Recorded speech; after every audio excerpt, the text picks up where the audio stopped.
और लिखा वो प्रति हर टाइम वो ऐसा ही करते थे।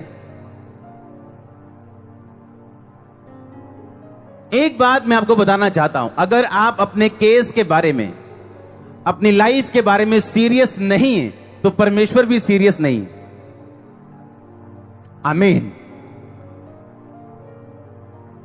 एक बंदा था, मैंने उसे एक ड्यूटी दी और उसे समझाया कि हर शाम को 9 बजे, सुबह 9 बजे और हर शाम 6 बजे तू मुझे अपडेट देगा, रिपोर्ट देगा। आज क्या काम मैं करना चाहता हूं सुबह 9 बजे, आज क्या काम मैंने किया शाम को 6 बजे। ये मेरा रूल है, अगर आप मेरे साथ काम करना चाहते हैं तो अपडेट मिलना मुझे जरूरी है।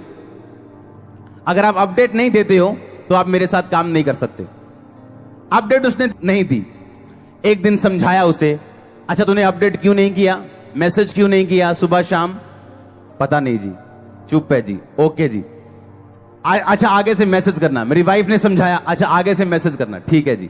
फिर नहीं आया। 10 दिन बीत गए, 15 दिन बीत गए।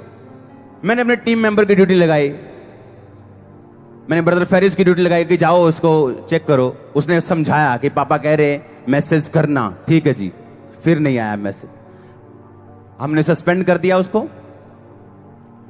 मैं अपनी वाइफ से बोल रहा था, मैंने कहा इतना आसान काम है कि सुबह क्या करना है, कोई ये नहीं है कि घोड़े चलाने हैं जाके, बस ये लिखना है कि आज मैंने 10 पुस्तकें छापनी है, मेरा टारगेट है। शाम को ये बता देना कि 10 नहीं छपी जी, 2 ही छपी हैं, कोई प्रॉब्लम नहीं, काम की कोई प्रॉब्लम नहीं। मैं अपनी वाइफ से बोला, मैंने कहा क्या रीजन है कि लोग अपडेट नहीं करते, रीजन क्या है, मेरे को समझ नहीं आया। रीजन मैं खुदा से मांग रहा हूं, ऐसा क्या रीजन है कि ये लोगों की बुद्धि इतनी मोटी क्यों है? आप जानते हैं कि यीशु मसीह जो हमारा परमेश्वर है वो तोता नहीं है, वो आपकी मर्जी से नहीं बोलता, जब दिल करता है बोलता है, क्योंकि वो परमेश्वर है। हां, और थोड़े दिन बाद उस बंदे का एक करीबी मेरे पास आया और बोला कि उसके लिए प्रार्थना करना। मैंने कहा किसके लिए? कहता उसके लिए। मैंने कहा हाँ मैं जानता हूं उसे। मैंने निकाला उसको, कहता वो एक लड़की के साथ सोता है, उसके साथ एंगेजमेंट हुई है, शादी नहीं हुई, और रोज उसके साथ सोता है वो। अब मुझे समझ आया कि क्यों तेरी बुद्धि बंद थी और क्यों तुझे एक अच्छी जगह पे भी काम करना नहीं आया। कितने मेरी बात को समझ रहे हैं? अगर आप अपनी लाइफ के लिए सीरियस नहीं, जब डिवाइन हेल्पर्स आपके सामने आएंगे आपकी बुद्धि बंद हो जाएगी, क्योंकि आप पाप में। और उसने बताया कि उसके घर के तप्पड़ खत्म हो गए, तप्पड़ रुल गए, बिजनेस बंद हो गए। क्यों? क्योंकि मां को पता है मेरा बच्चा पाप में है, लेकिन मुंह बंद है, मुंह बंद है। कौन सा ऐसा घर है जहां मां जूती उठा ले और बच्चे सुधरे ना? कौन सा ऐसा घर है? छोड़ के चला जाएगा ना एक दिन घर, वापिस आएगा 3 महीने 6 महीने के अंदर ऐसे नाक रगड़ के। लेकिन प्रॉब्लम क्या है, दिक्कत क्या है? हम सीरियस नहीं है अपनी लाइफ के लिए। हालेलुया। हम सीरियस नहीं है। हालेलुया। जब हम ही सीरियस नहीं है तो आपका पास्टर आपके लिए क्या कर लेगा? वो तो मत्था मार मार के करेगा, यार तेरे को समझ क्यों नहीं आती? पर खुदा कहेगा मैं तेरे पे जाहिर करूंगा थोड़ी देर के बाद। मुझे मालूम हो गया था कुछ गड़बड़ है, लेकिन क्या है ये मुझे मालूम होगा। लोग कंफ्यूज हैं क्योंकि पाप लाइफ में कंफ्यूज हैं। अच्छे जब लोग उनके साथ अटैच होते हैं वो गलतियां करते हैं। क्यों?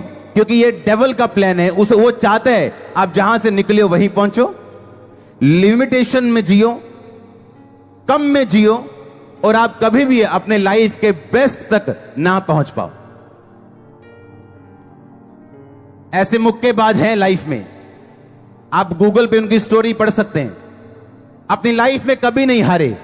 जब उनका कोच मर गया अपनी लाइफ में कभी नहीं जीते।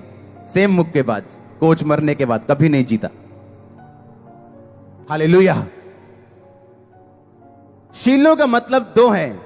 एक है शांति, खुदा का प्लेस, विश्लेषण क्राइस्ट के साथ, जिसका असली मतलब जो शीलो का है। और दूसरा था, शीलो एक जगह का नाम था जहां पे लोग, यहूदी लोग हर वर्ष हर टाइम यहोवा की आराधना करने के लिए पैदल चल के, घोड़ों पे चल के, गधों पे चल के, रथों पे चल के वहां पे जाते थे और दंडवत करके आते थे, भेंटे चढ़ा के आते थे और परमेश्वर को अपना मुंह दिखा के आते थे। अगर आप इस बात को ध्यान से देखो तो हन्ना एक धर्मी औरत थी। जब उसने प्रार्थना की थी परमेश्वर के घर में, तो ऐसा नहीं था कि पहले उसने प्रार्थना नहीं की थी या उसको प्रार्थना पहले करनी नहीं आती थी। उसको आती थी प्रार्थना करनी, क्योंकि वो यहोवा को मानते थे और हर टाइम परमेश्वर के भवन में जाते थे। पर उसको परमेश्वर ने जब दिया तो शीलो में दिया, वो अपने भवन में दिया। आप नहीं जानते, परमेश्वर की अनॉइंटिंग की एक वैल्यू है। अगर आप मेंटरशिप लेना चाहते हैं, उसकी एक वैल्यू है, उसका एक प्राइस है, उसका एक मूल्य है। आप किसी अच्छी चर्च को फॉलो करना चाहते हैं, उसका भी मूल्य है। हालेलुया। आप आगे बैठे, मूल्य दिया कि नहीं दिया? सुबह 5 बजे घर से निकलना पड़ता है कि नहीं निकलना पड़ता? कुछ तो शनिवार रात को निकलते कि नहीं? ये मूल्य है और खुदाबंद मूल्य चुकाएगा आपका, आपको अजर देगा वो। हाँ या ना? अगर हन्ना ये कहती, यहोवा का मतलब है भैन जी सारी जगह मौजूद, कोई नहीं करे ही हो जाना कहे दिन। यहोवा का मतलब है हर जगह मौजूद, पर उसकी मैनिफेस्टेशन पावर और उसकी मौजूदगी, ये दो अलग अलग चीजें हैं। यीशु मसीह हर जगह मौजूद है, यहां भी है या नहीं? पर उसकी मैनिफेस्टेशन पावर, उसकी मैनिफेस्टेशन प्रेजेंस, वो कहीं कहीं मौजूद है। ये फर्क है।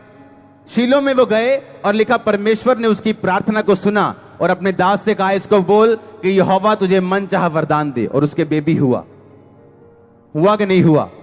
उसने मन्नत मांगी, मन्नत पूरी की, 5 और हुए, 6 बच्चे हुए। शुरुआत कहां से हुई? शीलो से। और शीलो जाना आसान नहीं था, शीलो बहुत दूर था।